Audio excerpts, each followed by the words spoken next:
Hello, it's Philip Taylor speaking from Richmond Green Chambers. I'm looking at a book from Hart Publishing. It's called EU Immigration and Asylum Law, and it's a commentary by Kay Hailbronner on European Union Regulations and Directives in this particular area.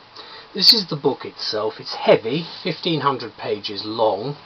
It's written in conjunction with a number of other organisations, obviously translated from German in part.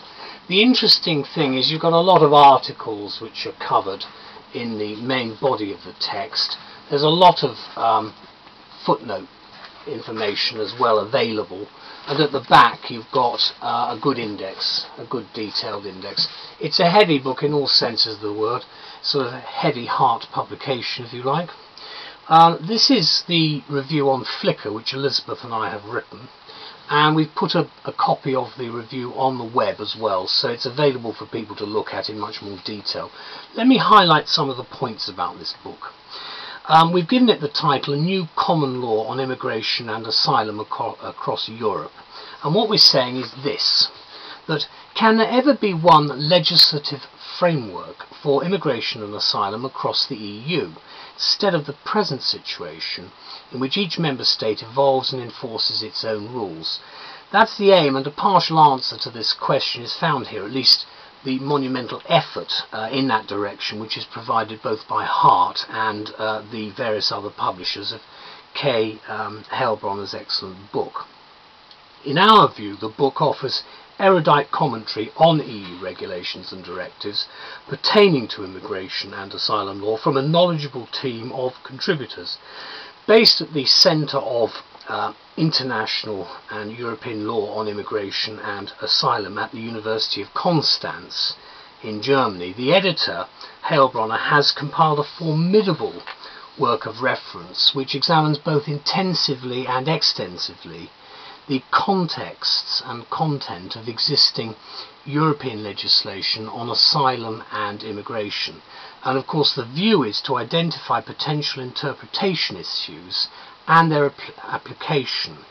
Inevitably, of course, individual members of such a diverse team will reveal differing views on overlapping issues generated by such a complex subject. But a diversity of opinion is generally a good thing, of course. And that's partly what the common law is all about.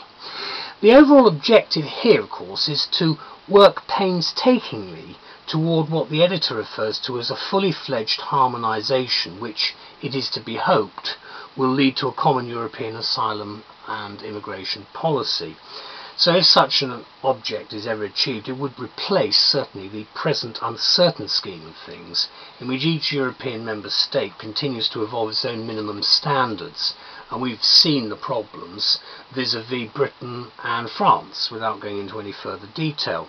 So the purpose therefore of this heavyweight volume is to assist the courts, administrative authorities and other relevant civil institutions across Europe, including immigration tribunals, to enhance and augment their understanding of the existing legal legislation within Europe, and obviously also to see how the incorporation of the laws is taking place.